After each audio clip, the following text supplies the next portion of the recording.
नमस्कार, आप सभी का हमारे चैनल में स्वागत है। पिछली वीडियो में हमने धनुष भंग चैप्टर शुरू किया था। आज हम आगे के दोहे और चौपाइयाँ पढ़ेंगे। आइए समय व्यर्थ किए बिना वीडियो करते हैं शुरू। राम ही प्रेम समेत लखी सखिन समीप बुलाए, सीता मातु स्नेह बस बचन कही अविल गाय।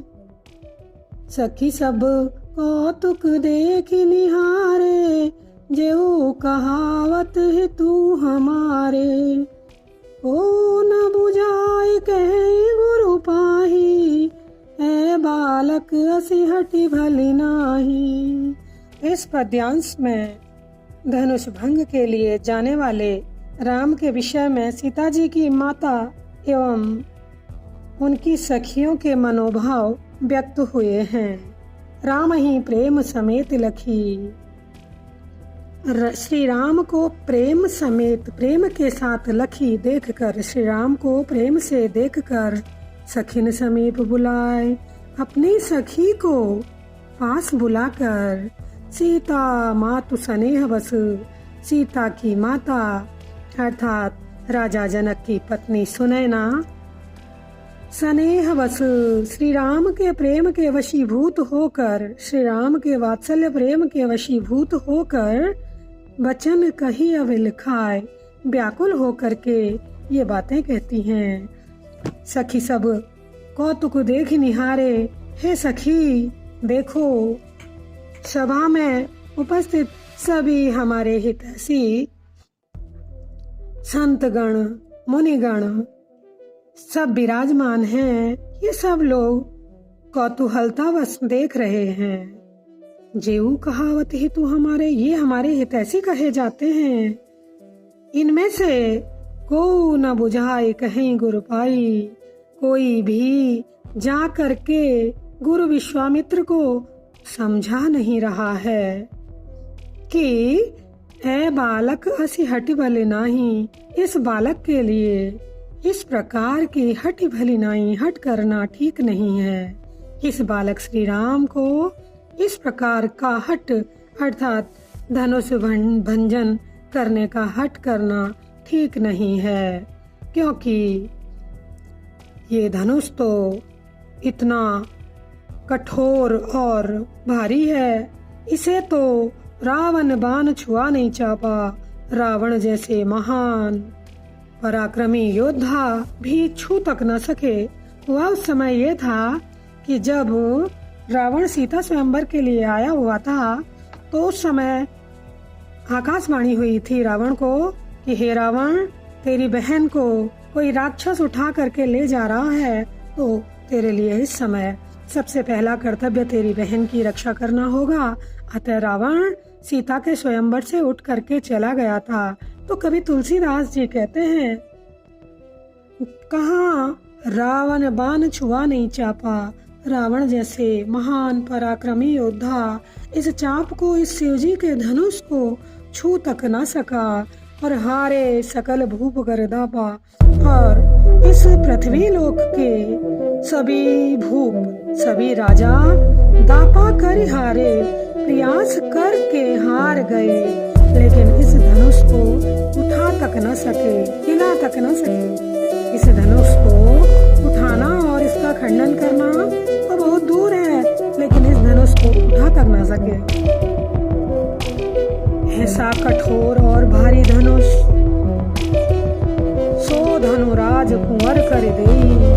इस धनुष को गुरु विश्वामित्र इस राजकुमार राम के हाथों में देना चाहते हैं। इससे इस धनुष का खंडन करवाना चाहते हैं। इस बालक का इस धनुष का खंडन करना तो ठीक वैसी ही बात होगी जैसे बाल मराल की मंदर ले, जैसे मराल के बाल, मराल अर्थात हंस, जैसे हंस के बच्चों का मंदर ले मदरांचल पर्वत उठाना।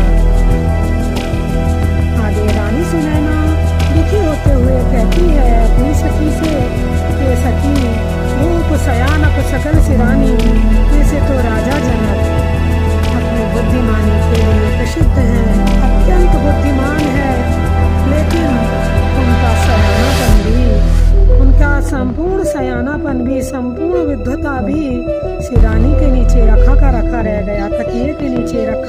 सा रह गया।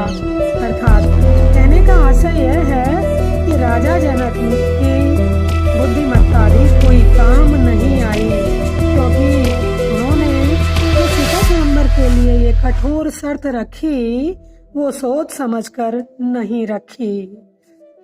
सखी विधि गति कछु जात न जानी, कहती है सखी विधि की गति को, इस ब्रह्मा जी की गति के विषय में कुछ जाना नहीं जा सकता है। न जाने ये विधि हमसे क्या करवाना चाहता है। इस ब्रह्मा जी की गति के विषय में कुछ भी कहा नहीं जा सकता है। आगे बोली चतुर सखी मृदुवानी, रानी सुनैना की चतुर सखी रानी की सखी थी, अतः उनका चतुर होना स्वाभाविक था। इसलिए रानी सुनैना की चतुर सखी बोली मृदुवानी, कोमल स्वर में बोली कि तेजवंत लघु गनियन रानी। हे रानी सुनैना, तेजवंत लघु गनियन, तेजस्वी पुरुषों को कभी लघु न गनिया, छोटा नहीं गिनना चाहिए, कम नहीं आंकना चाहिए, क्योंकि तेजस्वी पुरुष कुछ भी करने में सक्षम होते हैं। कहें कुंभज कहें सिंधु अपारा, कहाँ छोटे से कुंभज, कुंभ से घड़े से जन्म लेने वाले, ज का अर्थ है जन्म लेना, घड़े से जन्म लेने वाले अगस्त्य ऋषि। कहाँ छोटे से घड़े से जन्म लेने वाले अगस्त्य ऋषि, और कहाँ अपार सिंधु विशाल समुद्र, सो से हूँ सुजस सकल संसारा। उन मुनि श्रेष्ठ ने ये संपूर्ण सागर सोख लिया, और आज भी उनका सुयश, उनके यश संपूर्ण संसार में फैला हुआ है। आगे दूसरा उदाहरण देते हुए रानी सुनैना की सखी कहती है कि हे सखी, रवि मंडल देखत लघु लागा, सूर्य मंडल देखने में बहुत छोटा लगता है, लेकिन उदयता सुत्रिभुवन तम भागा। जब सूर्य उदय होता है तो तीनों लोकों का तम अंधकार भाग जाता है। इस पद्यांश में राम के प्रति सीता की माँ का वात्सल्य व्यक्त हुआ है। वात्सल्य पुत्र प्रेम को वात्सल्य रस कहा जाता है। अतः यहाँ सीता की माँ का श्री राम के प्रति वात्सल्य व्यक्त हुआ है। काव्यगत सौंदर्य की दृष्टि से लिख सकते हैं,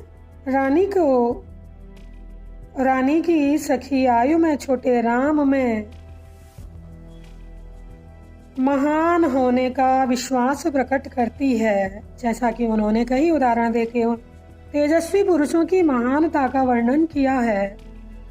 आगे अनुप्रास तथा पद में त्रि अलंकारों का सुंदर समन्वय है, और छंद है दोहा चौपाई। आइए अगला देखते हैं काव्यांश। मंत्र परम लघु जासु बस, विधि हरि हरि सुरसार, महामत्त गजराज कहूँ बस करि अंकुश खर, काम कुसुम धनुषायक लीने, सकल भुवन अपने बस कीने, देवी तजय संसवस जानी, बंजब धनुष राम सुन रानी, सखी बचन सुनी भय परितीति, मिटा विषाद बड़ी अति प्रीति, तब राम ही बिलोकी में देही, सबय हृदय विनवती जईते, मन ही मन मनाव अकुलानी, हो प्रसन्न महेश भवानी, करहु सफल आपनि सेवकाई, करहि तुहरऊ चाप गरुआई, गणनायक बरदायक देवा, आज लगे की नऊ तू सेवा, बार बार विनती सुन मोरी, करहु चाप गुरु ताति तोरी।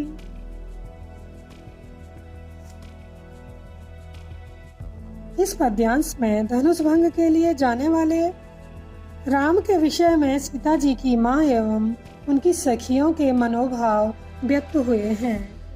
रानी सुनैना की सखी रानी को समझाते हुए कहती है कि हे सखी, मंत्र परम लघु जास बस। मंत्र बहुत लघु होता है, छोटा होता है, लेकिन उसके बस में विधि ब्रह्मा हरि विष्णु हर महेश सर्व सुर सभी देवता हो जाते हैं। हे सखी, मंत्र बहुत छोटा होता है, लेकिन उसके बस में ब्रह्मा विष्णु महेश आदि सभी देवता हो जाते हैं। जिस प्रकार से महामत गजराज कहूँ, महामत वाले गजराज को भी, महामत वाले बिगड़े हुए हाथी को भी मनुष्य का एक छोटा सा अंकुश नियंत्रित कर देता है। काम कुसुम धनुषायक लीने कहती हैं कि हे रानी, श्री राम कामदेव के समान कुसुम धनु फूलों के धनुष बाण साथ में लिए हुए और सकल भुवन अपने बस की ने संपूर्ण संसार को अपने बस में किए हुए हैं। हे देवी, तजिया संशय अस जानी, तुम भी ये जान करके अपनी शंका त्याग दो, क्योंकि भंजव धनुष राम सुन रानी। हे रानी, अवश्य ही राम धनुष का भंजन कर देंगे, खंडन कर देंगे। सखी बचन सुनी भय परितीति। रानी सुनैना अपनी सखी की बचनों को सुनकर विश्वास बढ़ता है उनके हृदय में। रानी सुनैना को अपनी सखी की बातों को सुनकर विश्वास बढ़ता है और मिटा विषाद बड़ी अति प्रीति उनके हृदय से दुख विषाद दुख कम होता है और श्री राम के प्रति उनके हृदय में प्रेम बढ़ता है। तब राम ही बिलो की वैदेही, उधर वैदेही सीता का ही नाम है।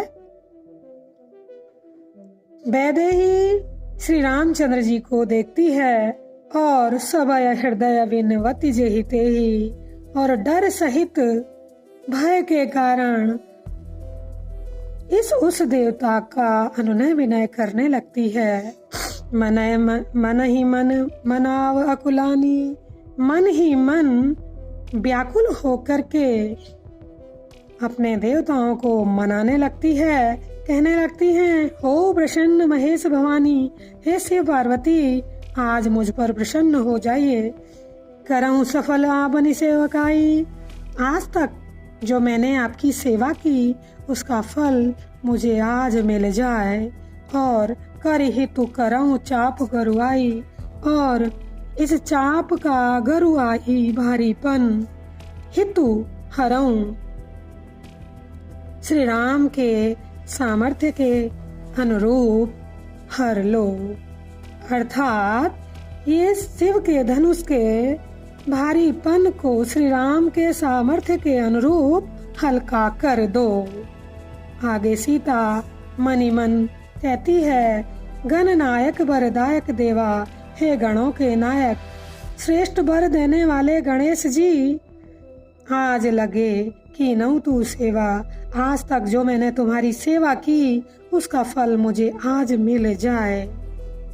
बार बार विनती सुन मोरी, हे ईश्वर, मेरे द्वारा की गई बार बार की गई विनती को सुन लो और करहूं चाप गुरुता अति थोरी, और इस शिव के धनुष की गुरुता को भारीपन को अत्यंत थोड़ा कर दो, जिसे श्री रामचंद्र जी आसानी से तोड़ दें। धनुष भंग के इस अंश में सीता की माता एवं सीता जी की श्री राम के प्रति मंगल कामनाएं व्यक्त हुई हैं। अवधी भाषा का प्रयोग है, दोहा और चौपाई छंद हैं। रूपक उल्लेख अनुप्रास अलंकारों की छटा दर्शनीय है और रस वात्सल्य एवं सात्विक श्रृंगार का प्रयोग कवि तुलसीदास जी ने किया है। आज के वीडियो में बस इतना ही। अगली वीडियो में हम इस शीर्षक को समाप्त करने का प्रयास करेंगे। अभी तक यदि आपने हमारे चैनल को सब्सक्राइब न किया हो तो सब्सक्राइब करें, लाइक करें। यदि कोई समस्या हो, कमी हो तो उसे कमेंट्स के माध्यम से हमें बताएं। धन्यवाद।